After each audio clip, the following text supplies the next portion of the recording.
In youth basketball history, few matchups have captured the internet's attention quite like Julian Newman versus Jaythan Bosch. But this wasn't just another camp game, it was a bizarre, unforgettable clash that became a defining moment in social media basketball culture. In 2017, Julian Newman was riding higher than ever. Just 15 years old, still untested against serious competition, but already a household name in the mixtape era. His flashy handles, deep-range shots, and constant trash talk made him an internet sensation, and in his mind, untouchable. But with that fame came a side of Julian that wasn't just cocky, it was erratic. His on-court antics were growing louder, his confrontations sharper, and his focus on the actual game weaker by the day.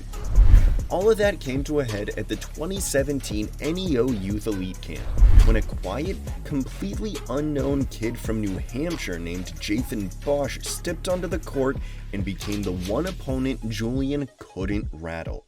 This is the story of how Bosch didn't just compete with Newman, he exposed him, humbled him, and left the world questioning whether Julian's entire game was built on nothing but flash and fragile ego. Julian Newman's rise was unlike anything youth basketball had seen.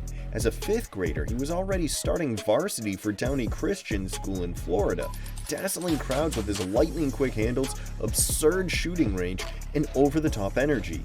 Clips of him crossing over players twice his size went viral, and before long, he wasn't just a kid with talent. He was being marketed as the next big thing, a future star destined for the highest levels of the game. But behind the highlights was a pattern, a growing obsession with showmanship over substance, and a willingness to humiliate opponents just to feed the hype machine. On the complete opposite end of the spectrum stood Jaythan Bosch, a name almost no one knew. No mixtapes, no hype, no brand deals, just a determined kid from New Hampshire with a chip on his shoulder and a hunger to prove himself against the best. That hunger led him to the 2017 Northeast Ohio Elite Camp, a showcase known for attracting some of the top young talent in the country. And when the matchups were set, fate put Bosch directly across from Newman, a moment that would not only define the weekend, but change how both of their careers were viewed forever. The gym that day was packed wall to wall. Everyone in the gym lined up on the baselines. Everyone had their phones out waiting to see Julian Newman put on another viral show. The energy was electric, but almost nobody expected the show to get hijacked. From the opening tip, Bosch made it clear he wasn't just here to survive. He wasn't starstruck, he wasn't buying into the Newman hype. He stepped onto the court ready to compete, and that alone threw Julian off balance.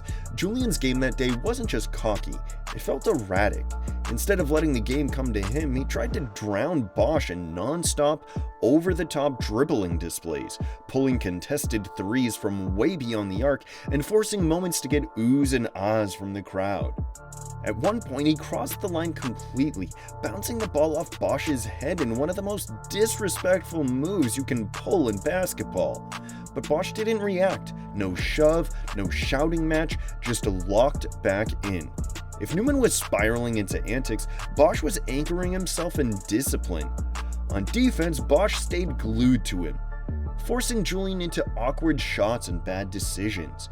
He didn't bite on the flashy crossovers or the behind-the-back combos designed to get a clip for social media. Bosch kept his eyes on the hips, moved his feet, and made Julian work for every single bucket. It was controlled, composed basketball versus chaotic, crowd-pleasing theatrics. And when Bosch had the ball, he made it count. He wasn't bigger, faster, or flashier than Newman. In fact, they were about the same size, but Bosch's poise set him apart. He wasn't rattled by the fact that the gym was there to see him get embarrassed. He just kept attacking, hitting jumpers, and making the right reads. One of the first moments that made the crowd shift came when Bosch drove left, looked like he was pulling up for a 3, then ball faked Julian so badly he went flying by. Bosch calmly pivoted, floated the ball up, and drained it. That was the first crack in Newman's aura, and everyone in the building felt it. Bosch wasn't trying to humiliate Newman. He wasn't chasing a viral moment. He was just playing basketball the way it's supposed to be played. Then came the play that sealed the game, and the moment that would follow both of them for years. Late in the matchup, Bosch got the ball at the top of the key with Julian guarding him one-on-one. You could feel the tension. Bosch spun off Julian's reckless gamble for a steal, drove into the lane, hit a hesitation crossover on the help defender, and rose up for a mid-range jumper. The ball bounced on the rim once, twice, 3 times, and finally dropped. The gym exploded. The entire crowd stormed the floor. Within seconds, Bosch was swallowed by a mob of screaming fans, and Julian Newman was nowhere to be seen in the celebration. That final shot wasn't just a bucket, it was a message. Poise beats panic. Composure beats chaos. Substance beats style. When the final buzzer sounded, it was clear this wasn't just a win for Jaythan Bosch. It was a full-on shift in how people looked at Julian Newman. For years, Newman's entire brand rested on the idea that his mixtape highlights proved he was dominant. The endless dribble combos, the deep heat check threes, the taunts to the crowd, all of it was treated like evidence of greatness. But Bosch had just shown the basketball world that none of it mattered against a disciplined, mentally locked-in defender who refused to play into the chaos. The clips went everywhere. The matchup racked up tens of millions of views across YouTube and social media. But this time, Newman wasn't the hero of the highlight, he was the target. Comment sections flipped almost overnight. Fans who once worshipped him started openly questioning whether his game was all smoke and mirrors. The ball off the head move that was supposed to embarrass Bosch became the perfect example of Julian's instability, a desperate attempt to provoke that ended up making him look rattled. Meanwhile, Bosch's performance became a rallying point for every overlooked player who had ever been written off because they weren't flashy enough. He became the quiet assassin who didn't need to talk, didn't need to stunt for the cameras, he just needed to win. His humble, workmanlike approach only made him more likable. Bosch didn't milk the moment, didn't go chasing clout. He let the game speak for itself, and in doing so, he took a massive chunk out of Julian Newman's carefully built aura. The reason this matchup exploded online wasn't just because Bosch beat Newman, it's because it played out like the ultimate underdog story. You had Julian Newman, the cocky, spotlight-obsessed phenom who thrived on chaos and showmanship, facing Jaythan Bosch, the quiet, disciplined underdog who was there simply to play winning basketball. Bosch's game was pure fundamentals. On defense, he didn't gamble, didn't reach for the flashy steal, and didn't get baited by ball fakes. He stayed low, watched the hips, moved his feet, and made every shot a battle. His footwork kept him in front of Newman no matter how many crossovers came his way. Offensively, Bosch wasn't trying to go viral. He wasn't launching logo threes just to get the crowd buzzing. Every decision was calculated, whether it was a pull-up jumper, a drive to the rim, or a pass to the open man. It wasn't flashy, it was effective. Newman's game, on the other hand, was built almost entirely on flash. His handles were undeniably elite, and his range was ridiculous, but his style thrived on the crowd's energy, and when the crowd wasn't fully on his side, it started to spiral into something more erratic. Instead of adjusting, he doubled down on low-percentage heat checks and unnecessary dribble combos. The ball off the head moment wasn't just disrespect, it was desperation, a sign that he was more focused on winning the crowd than winning the game. This clash of styles was exactly why Bosch came out on top. While Newman was emotionally chasing the big play or throwing the ball off Bosch's head, Bosch stayed steady, stuck to his plan, and turned the game into a masterclass in composure versus chaos. By the end, fans weren't just impressed with Bosch, they were questioning if Newman should even be welcomed back to playing in a game like that after trying so hard to put on a show, embarrass, and belittle Bosch. The matchup between Jaythan Bosch and Julian Newman wasn't just another youth basketball game, it was a cultural moment. It exposed the growing divide between social media basketball and real basketball. For years, the highlight reel era had convinced young players that going viral was the ultimate goal. Flashy crossovers, deep threes, and crowd-taunting celebrations had started to matter more than winning or playing the right way. Newman was the poster child for that movement. But Bosch's victory was the wake-up call. Bosch proved that fundamentals, composure, and mental toughness still beat theatrics. He didn't need to play to the cameras, and he didn't need to break his focus to respond to mind games. He just played basketball, and it worked. For Julian, this was a pivot point. The questions about whether his style could translate to higher levels of the game became louder and harder to ignore. Fans who once cheered for his antics started to see them as signs of instability, not confidence. The hype machine that had carried him for years started slowing down because people were beginning to realize the mixtapes only showed the moments he wanted you to see. For Bosch, it was the beginning of his own legacy. He went from a complete unknown to a respected name in basketball circles, not because of clout, but because he had outplayed and outclassed the most hyped player in the country. He became living proof that in a sport increasingly dominated by followers and likes, heart and discipline still matter most. In the years after this matchup, Julian Newman and Jaythan Bosch took very different roads.